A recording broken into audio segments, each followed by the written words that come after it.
Hello, ladies and gentlemen. Welcome back to the X-Craft area 5X. It's the XR version. Today we are going to do a flight here from Aalborg to Copenhagen Airport.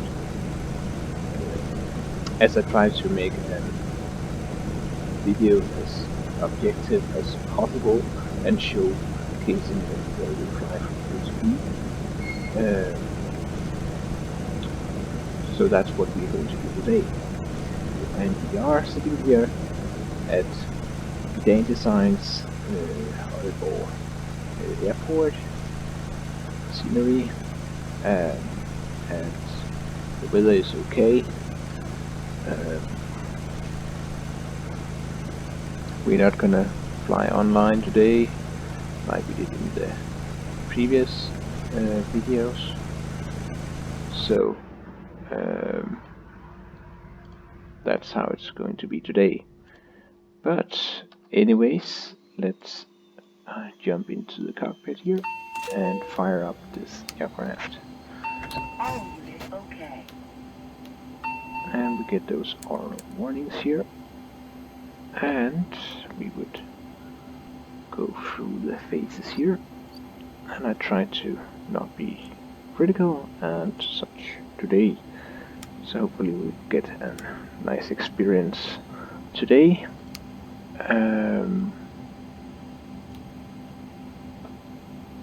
Even I have mentioned some of the limitations of the aircraft, and that's why I often sound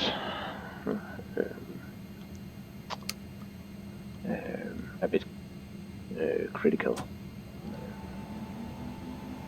But it is basically because I care for the project and want things to be as good as possible. Anyways, not going into further details there. Going to climb up to 19,000 feet, and you have to state 19,000 and not just 190 like you would do in many other aircrafts. And we're going to use the final as that's our initial cruise altitude as well as the final cruise altitude. We don't do step climbs. We go in here to the departure page, and we are here at Aalborg, selecting runway, and let's set runway 26 right. By the way, we could actually open up our map here and see what they say up for details. Wind at 206, that's okay, fine. So we're just gonna press select. There are no SIDs for this airport, so we also don't have transitions, as you can see. Okay, then we just say arrival, and that's going to be Copenhagen, so it's Echo Kilo Charlie Hotel.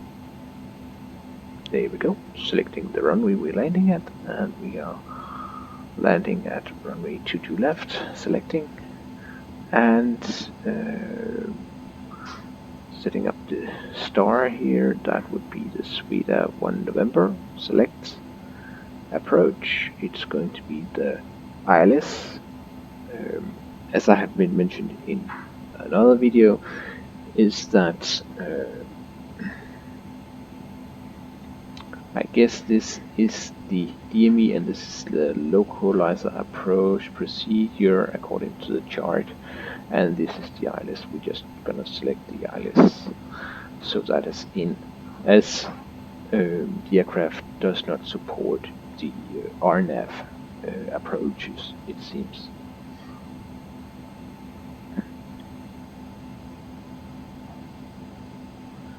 Okay, going to the route page and going to airways. There are none, and that's because the aircraft don't have a SID.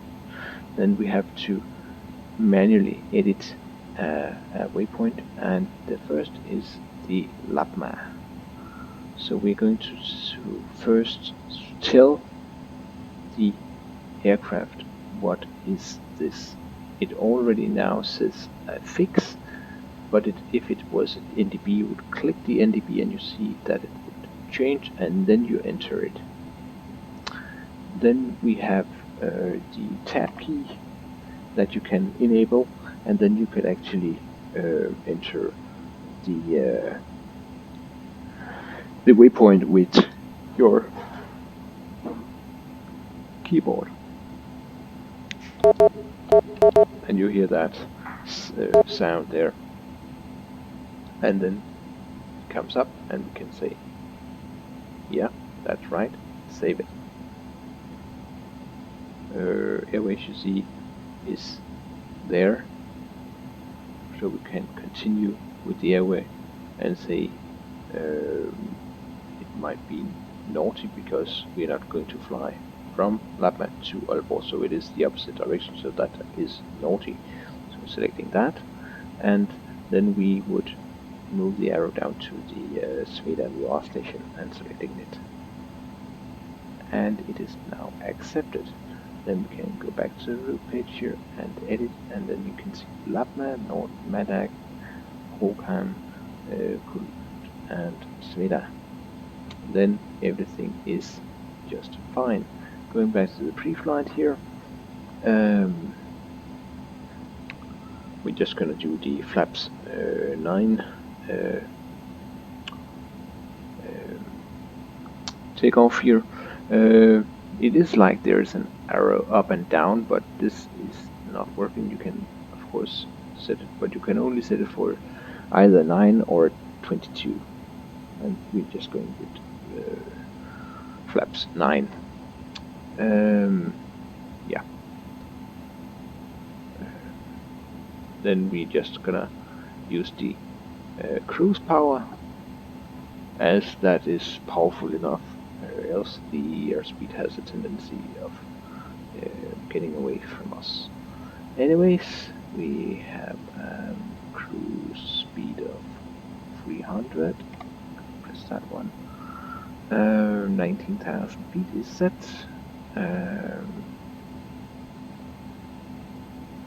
Not sure why it actually give us that information, because you can see it is actually set there. Then we got the brief approach, but we're not gonna mess with that as such, because there really is no need for it. We could set some payload if we would like that for the weight and such, and then it would give us the trim. You would know that when the aircraft is up and running and you press the takeoff config. No takeoff, flaps, trim, brakes. You can see it gives us the information. So now I can use the trim wheel. You can see that it's displaying up, and when we reach 5, I can press the button. Then it would still say the flaps and the brakes. No takeoff, flaps, brakes. So now if I power up the aircraft, set the flaps, and release the brake, then the aircraft would say takeoff okay. That's a funny way of setting it up, you can say, for the aircraft here. And now I just press the execute, and then we actually got the main flight plan here. So that's it. We can go to the flight plan page, and we can see our initial fixed points here, and the FMS is more or less set. Of course, we could go in and set up the altitude. It is a bit funny that the aircraft doesn't actually set up the calculations as such right now, but I guess it's because we are missing something. But funny enough, it actually says top of descent in 100 158 nautical miles, as well as we actually, as you would see from the not the progress,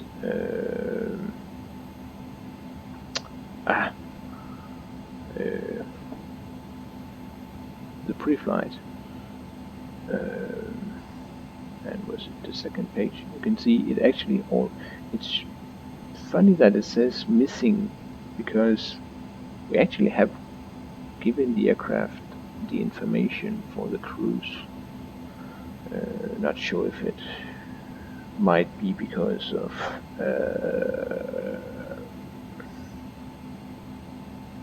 that it doesn't have a SID. I can't remember if that was a flaw for this aircraft, because some aircraft has a problem if you can't do a flight from A to B in a specific way, like having SIDs route star.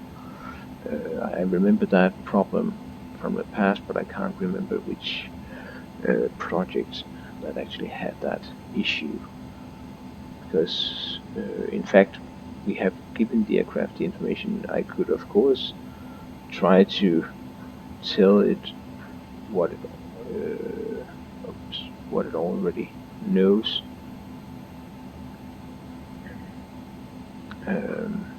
but I don't think that would do anything. Now you can see accepted, but in reality you see it still say missing route altitudes.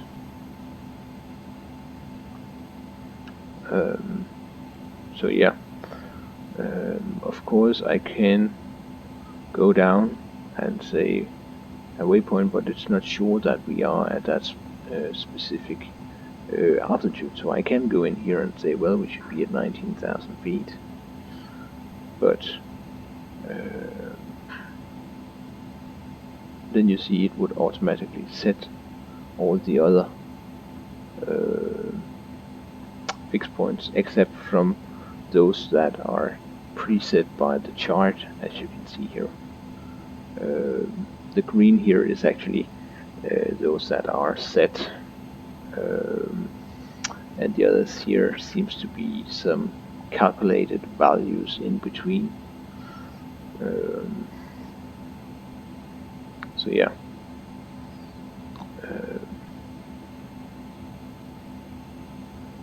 But anyways, we're not gonna talk anymore about that part of it. I promised it. So here we go. Try to make the best out of it.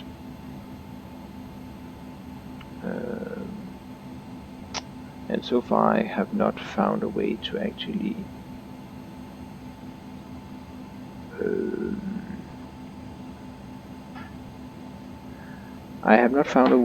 set up a fixed point.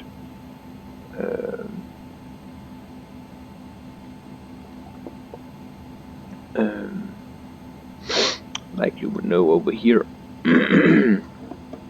because I know about the fixed points, but you know here I can get some information for fixed point, and I don't seem to find that option in here. We can try to save the flight here. We can say then we actually can fly it another time without having to enter it all. There we go.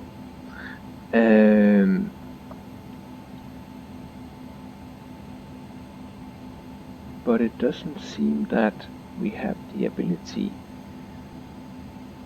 to get a fixed point information here. And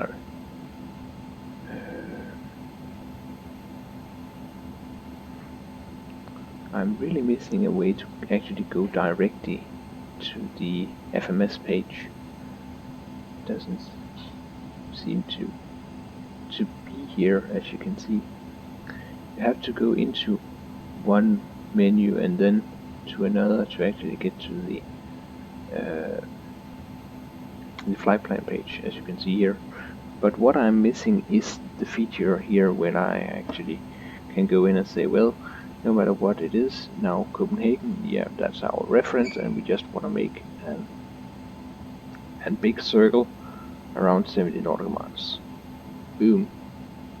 Now we would get this green circle at the map, but I have not found a way to actually do that over here.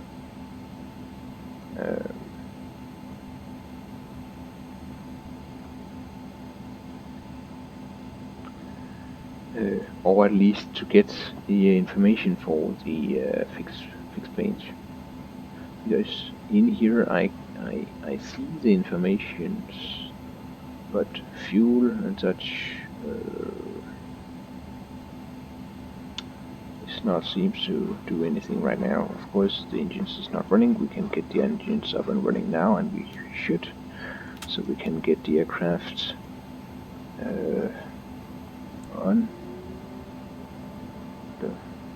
the go here. So let's continue the button here, and then it would start up our engine number 2 here. And another thing here is that the values here for V1 rotate and V2 are automatically set according to the FMS. I really remember how tricky that was in the representation from FSX and prepared. I really remember how he was sitting and using even knobs to actually get the aircraft to do what you actually would like it to.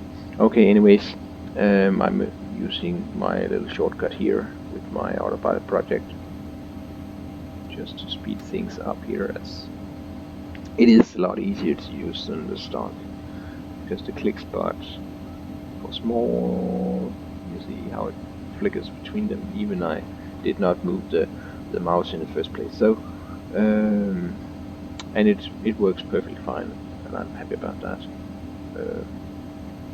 So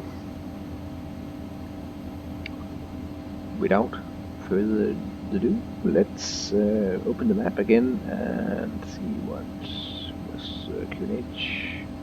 Well, actually, it's EKYT right now. 2013. Anyways, starting up. I apologize for that.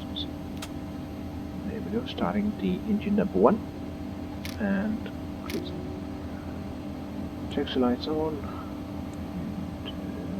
Lights as well, of course. Arming the emergency lights. Sorry, my throat. It's so annoying when I'm speaking a lot. Yes.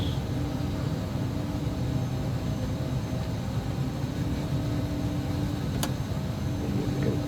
Let's also jump into the main cabin here. And demonstrate the lighting in here. You have it on, but then you have that you can dim it, but for some reason here, if I write it all, see it goes on, but if I dim it,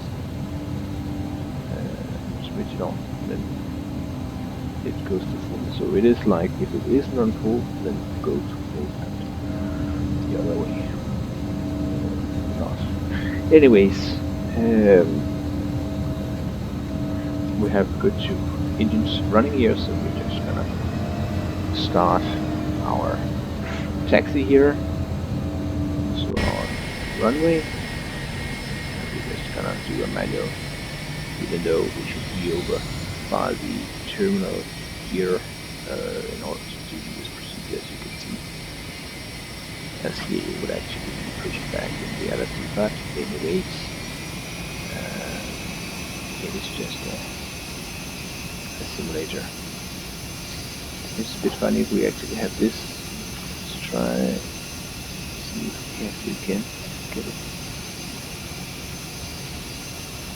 Nope, of course we can't. It's just funny that it opens that window because that is actually for online flying. So yeah, there we are. We are now taxiing out, and as you can see, the aircraft actually accelerates by itself. Right now we are idling, idle throttle, I should say. And for some reason, you can switch over to the co-pilot side, but it doesn't make a lot of sense. Mainly because the flight director 2, for example, can't be switched. It seems there is a click spot, but you can't use it.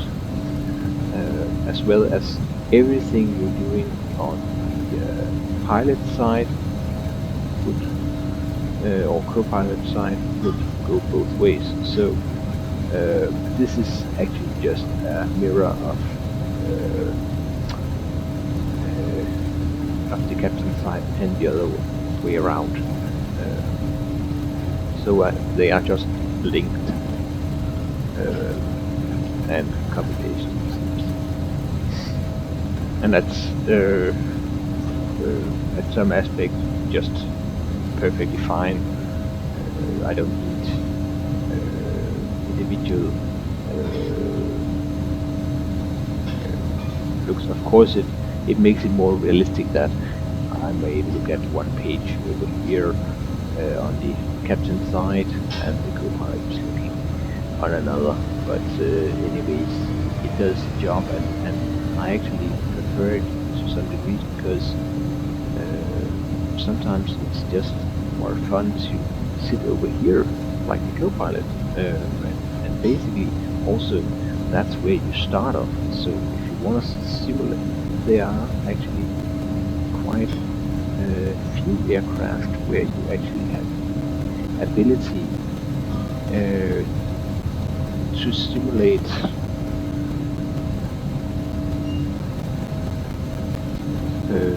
co-pilot side, because mainly it's focused on the captain side, and of course in reality you start out in the right seat and goes on to the left, or of course sometimes you are same degree pilot, and then of course it is no matter which side you are actually sitting in. We actually had such a scenario when we were flying a few years back, where both the so-called captain and first officer actually had the same degrees. So it didn't matter whenever the one or the other was sitting in the left-hand side, because they actually was at the same degree in the ranks nearly. So both was rewarded captains. It was just a matter of who should be sitting where. So that was a bit funny. Also because it takes some practice actually. I actually saw back a few years where a pilot actually was training to become a captain, and it was very challenging for that person to actually move from the right seat to the left seat, because your visual reference is different, because right now you have to be to the right side of the center line and the runway compared to the other side, so that can be a bit of a challenge. But anyways, we are here and ready for takeoff. So let's check that. Take off. Okay. Okay, she's happy. Then we are happy. So let's take off. Takeoff thrust is set. Letting the speed up. We have acceleration here. Coming up for 60 knots. 8 knots. 100 knots. And coming up V1, rotate. V2, V2. First then climb, get up. Here's the one. And as you can see, it's much more nice to fly the aircraft right now. Here in the cruise tower actually. So we don't get into a very high airspeed. So we have to pitch up a lot. Okay, let's get the flaps out here. Then start accelerating further. But we don't want that, so let's decelerate a bit here. And one thing here is that it's better to actually switch to local speed and say change that, because else we have the risk of the aircraft stitching the nose. Correcting itself a bit here just before we are going to make a change turn. But the aircraft has a tendency of going around 10 up to 10 knots above the target airspeed for some reason. It seems that the autopilot is a bit slow to correct itself, and that could be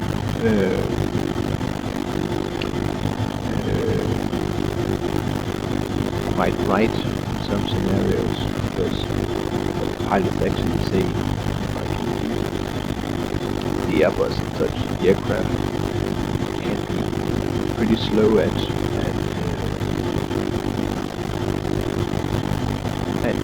changing things. But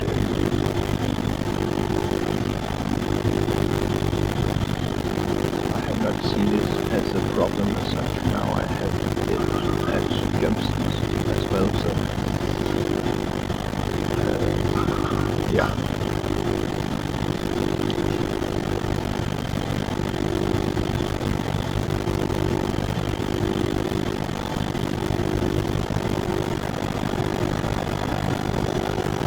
So here we are. It is funny with the stock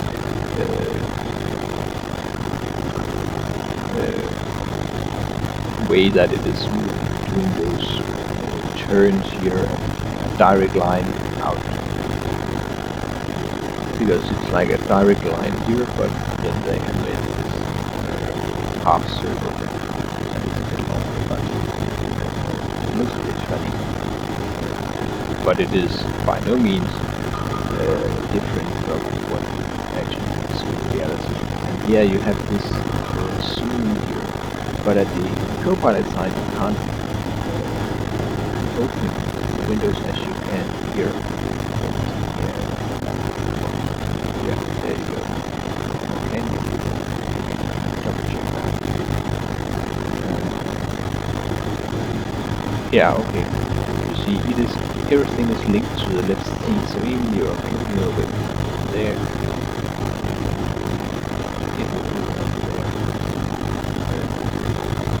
But they have seemed to disable it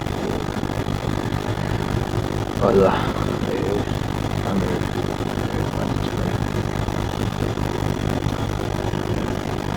yeah, a bit odd. So you actually have quite some places to actually zoom in and out here. You can do it from up here, or the map, or you can do it down here. And here is the green solar that we have set up. I tend to do. Of course, now we are online top of the set. This distance here, but if I'm not at this page, because I actually normally tend to get the flight plan page, well, then you don't see the percent right there.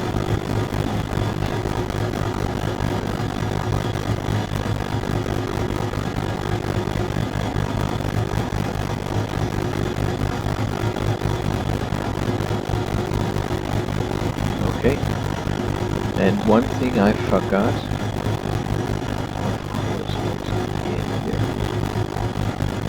To set our altitude here. So let's do that so we don't get a depression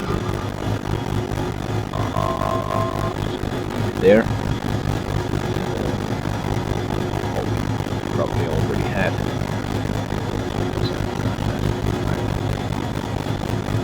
certainly got more about that as well as strokes. That's why I know I'm not good at doing the recording and such, because you lose focus, really, because there's so many things going on I'm trying to explain, and that's also why I feel that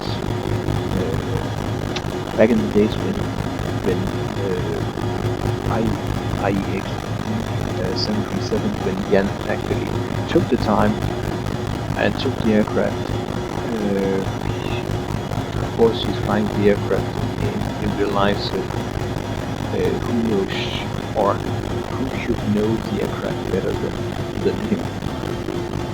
But even though it still requires some skills to actually look much further ahead than just normal, because you have to be comfortable with what you are doing. You know you are tweaking things and making scenarios where things are going wrong and such, but you also have to keep track of what the aircraft is doing, what you should be doing, what is the next step, as well as you are telling all those things.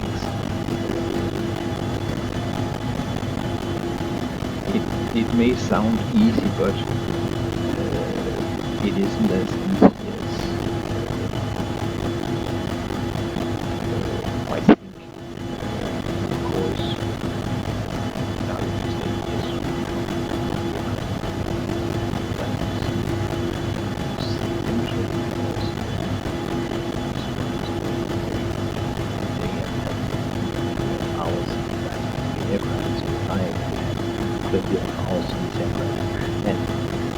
That I should do this here and there, and really is comfortable, then it will automatically come, of course, that you get better at it, but it still is something that is not for anybody, because it requires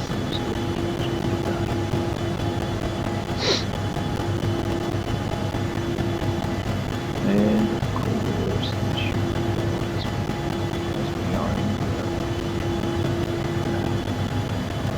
it should only be used for getting some electricity at electrical issue and the generators or whatever it might be that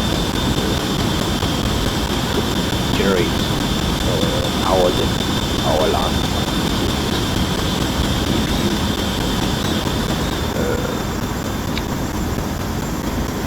Or in the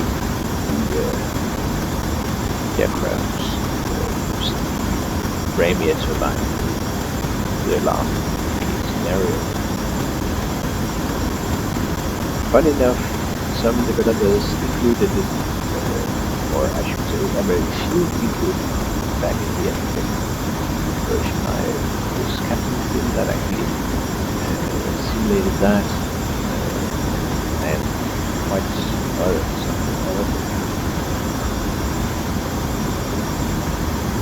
did not, but you can say it's also so rare that it can actually use that. But of course, if you have real failures enabled and such, then it would be nice to see that actually work that way, so you actually have instrumentation working. But of course, it is limited, but it's also very, very loud. I actually have seen when they actually have tested it on the ground, and it is noisy. This is what they done. It's noisy when that rendered stuff. But again, think and do that little propeller that is being pushed into the air, and it gets the propeller to turn around, spin. What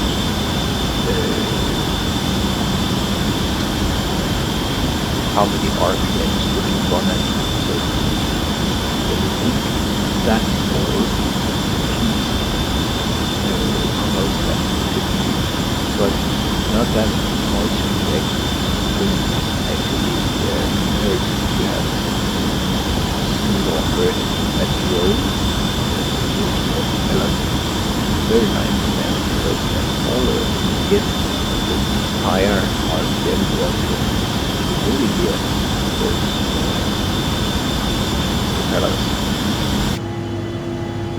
And in fact it is the only sound there is coming, so it's not like you have a noisy engine that could make some engine noise. It is just that propeller you hear,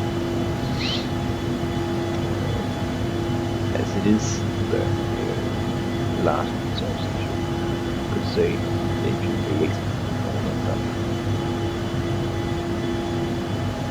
But anyways, I would say that no matter what, I would rather sit in an airplane with wings than I would sit in a helicopter if the engine fails. I have been out and tried how it feels actually in a helicopter, where they simulated they got an engine failure, and I can tell you that's going down. It's really going down. You really feel the forces to the body, and that it is just going down. It is not like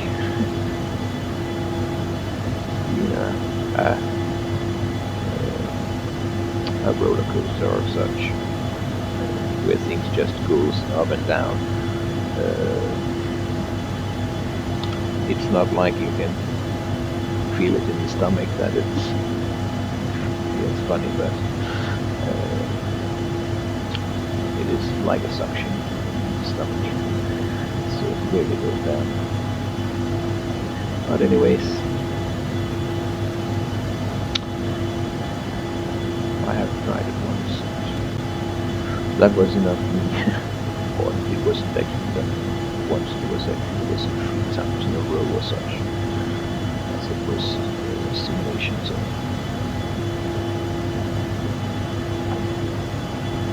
for a pilot. So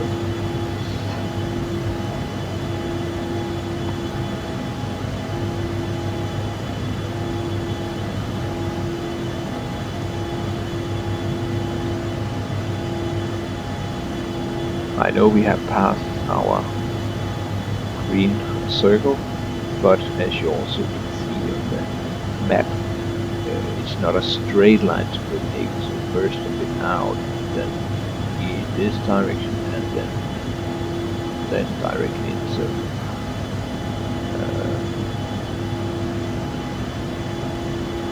So I guess we are pretty much on track here. And can't see Copenhagen yet. Although, well, we can't see Copenhagen. I just did not think we would, but we are getting down to the Sveda your station now, and then we will continue our approach. So that is our planned flight right now.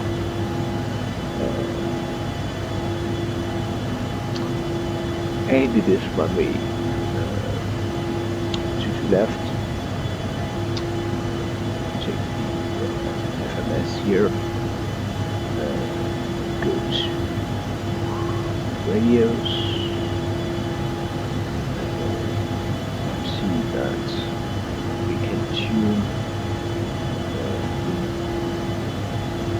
frequencies if we would like to do that. Could do this as well, because I mean this is a nav and this is actually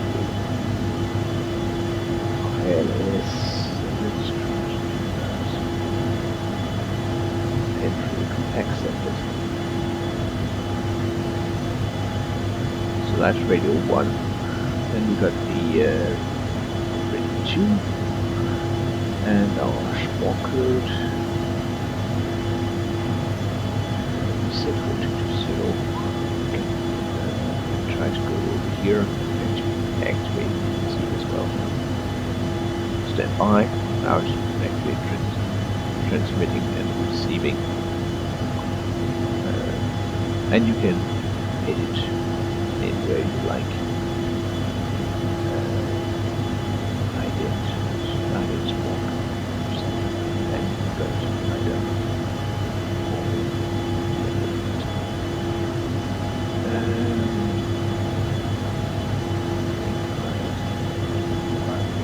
Progress page. Okay. So now things should be set. Course is 217.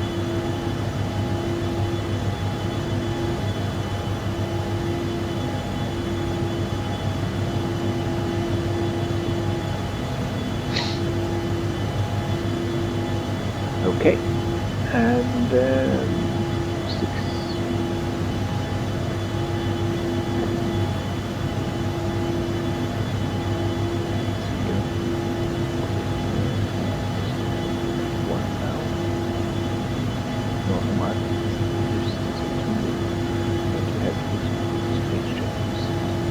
And we are past 20%, as you can see. So let's do our magic here. Let the aircraft decelerate here. And it's doing that automatically. It's going to idle throttle. And then, of course, the nose would go down, as you can see. And also have the vertical profile here. Profile. There you actually see the descent as well, as far as I remember. It comes available right before we should do the descent. Oops. There was a small issue there. The throttle, my joystick sent out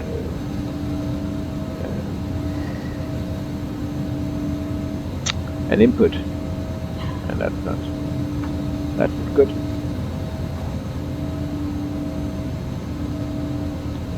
As that would just make the engine spin up quite rapidly.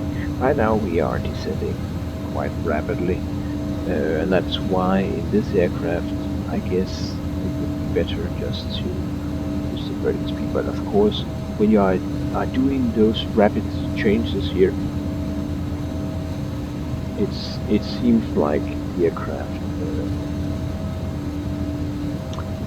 is very sensitive and responds. It responds more to the small corrections than some other aircraft might do. Now we can try to switch to the flight level change, see what the aircraft will do then. As you can see, right now we are actually below the vertical profile, but that would only be for a little bit here, as you can see, because right already now we are getting above it again. But hopefully you see it goes down now, so it should stabilize itself a bit more.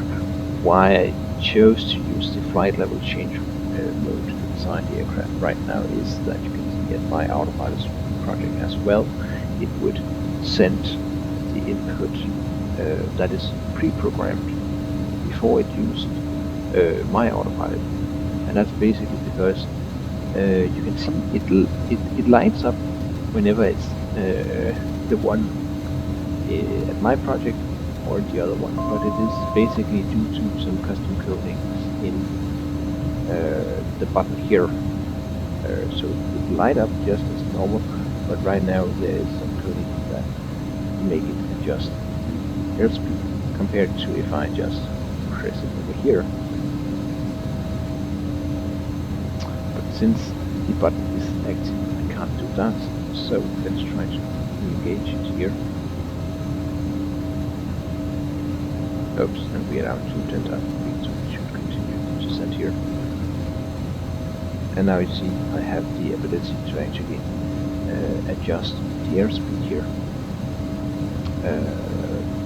That is something we don't have the ability to do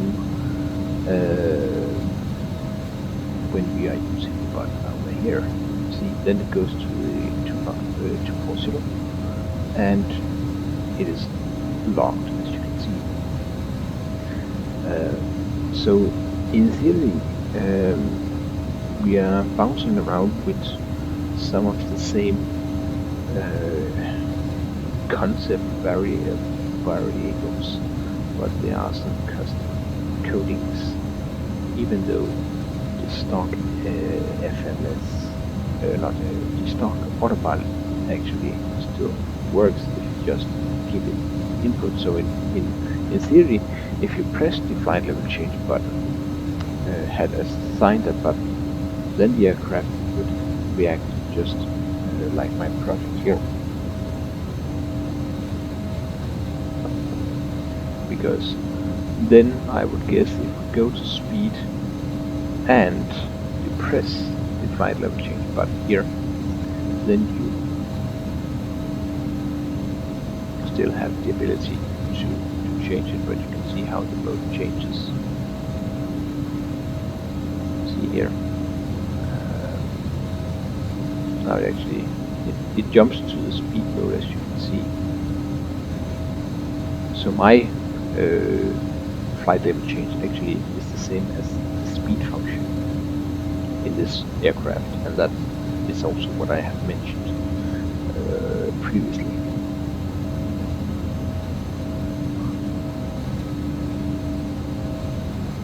And that's why I say that it is a bit complex for the autopilot, because this is nothing more different than the stock aircraft that has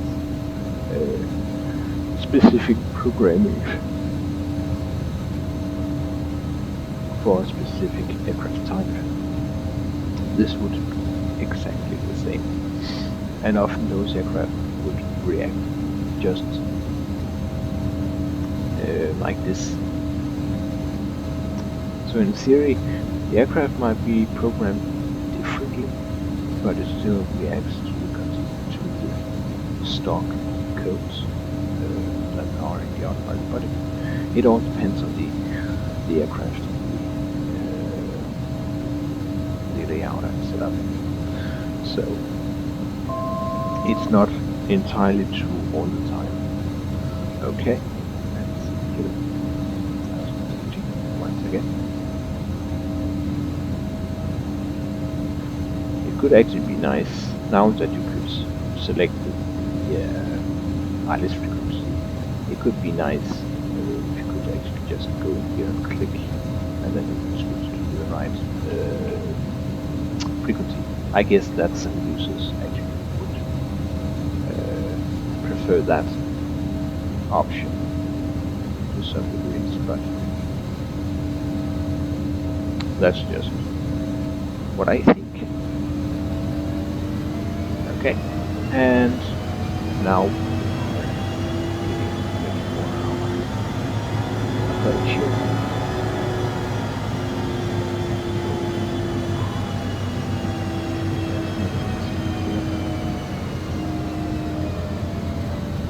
Let's go down to 20 knots.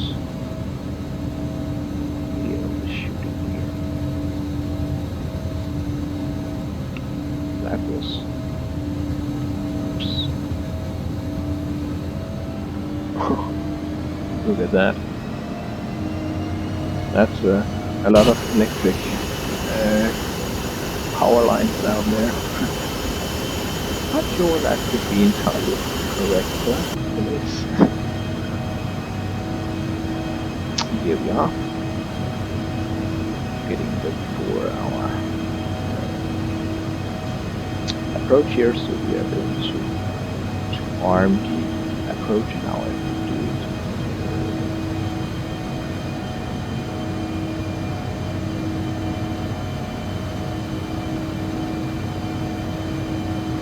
over here, and it is the APR button that will be the approach button for this specific aircraft. Okay.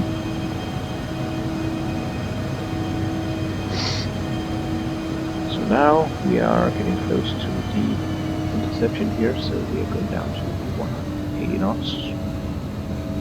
We still have around 9.2 nautical miles to go, 3 minutes to the runway.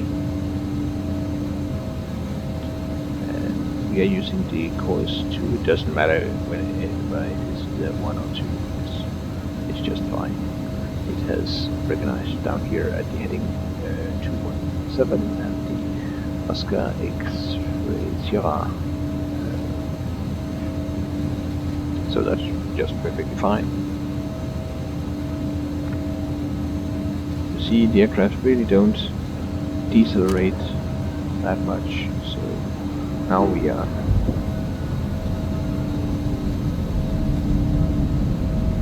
switching off the outer throttle here so it doesn't get any spikes like have a tendency of doing from time to time.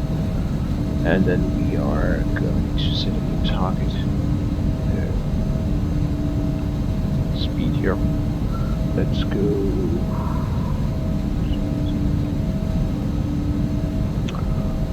pre-flight page here and go to second and the third one. Here we got the landing. 126 is the 45, the flaps 45 selection. So that actually there. So that's what our target is, and we're just going to extract the flaps here. You see how the aircraft needs to correct in order to keep that, and then we'll switch on the auto throttle here.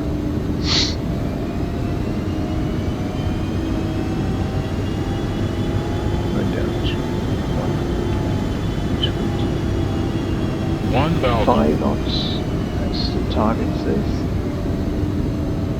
for the landing here.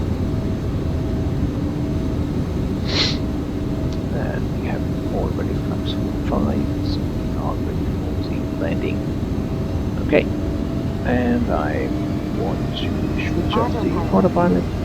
Let those off, and we are ready flying.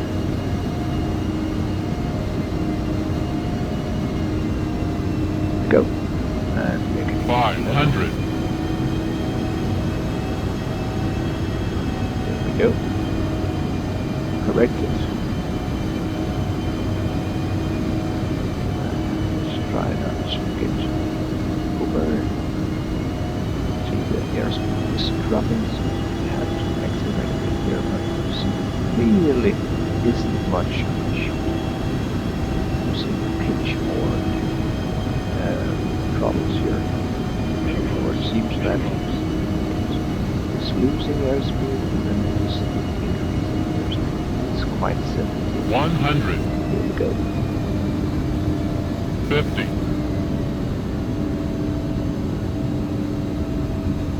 10. We are already at idle throttle here, and the runway, as you can see, is up here. I guess it was nice touchdown there. We should have been up by that. Exactly there, right?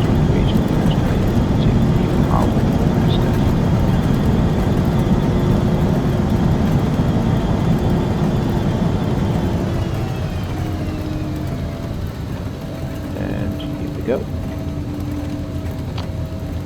Landing is completed.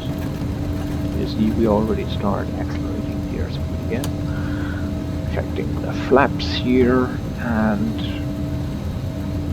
strobe skin off, as well as the landing lights. Oops, not that one.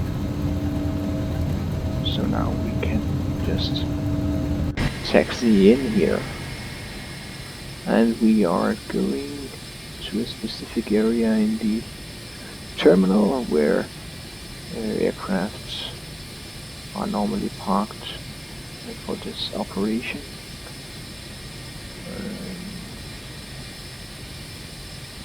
As it is from Denmark to Denmark, so they have an area for those aircrafts.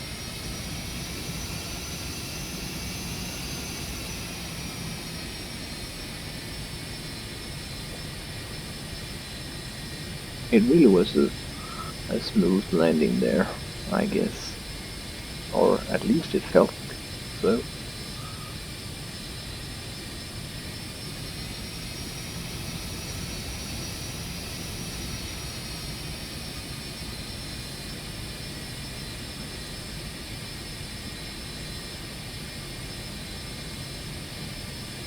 So we're going to make a left turn here.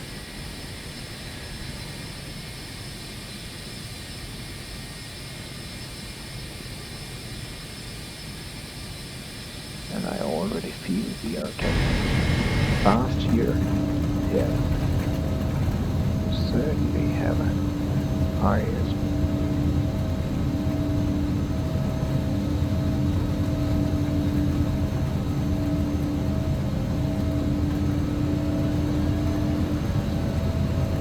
That's funny.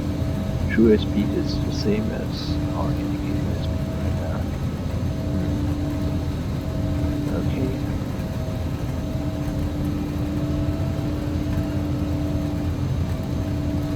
I have not cross-checked those values. I have to admit, to see if it might be correct.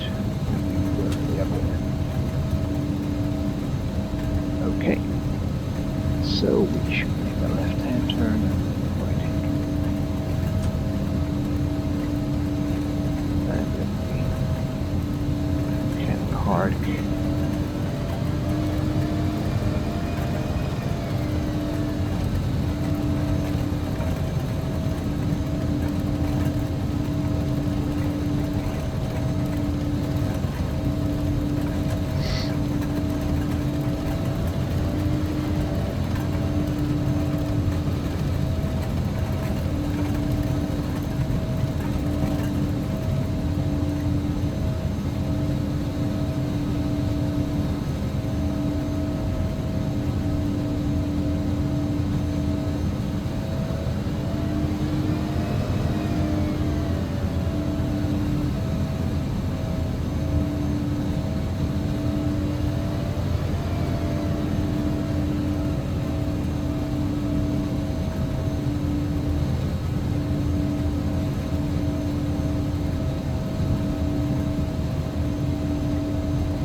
Alpha 26.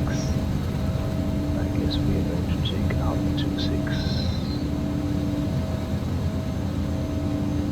Gonna be a tight turn here.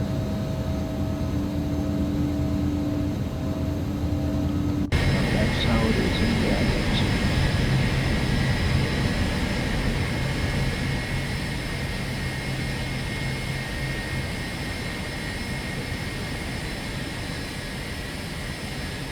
And in fact, yeah, oops. You see we have a bit of a brake issue, not sure why. My joystick seems to brake and then stops using the brake. But anyways, here we are. Check lights can be switched off, and we are going to shut down the engines. And it is done by this. And the beacon lights can be switched off. Logo lights as well as all the other can be switched off, except no smoking. Oops, no smoking. There we go, get a warning. And you can open the ground operation menu and set the cones and to get some ground power set. I still don't need the APU either. Here, then shut off the panels here and switch off the buses here, so everything is cool dark position, except from the nav lights, wasn't it? Yeah, there we go. Now the aircraft is shut down. So, once again, thank you for following us on this flight. It was 1 hour and 2 minutes and 40 seconds nearly. So, thank you for watching and hope to see you again soon. Bye bye.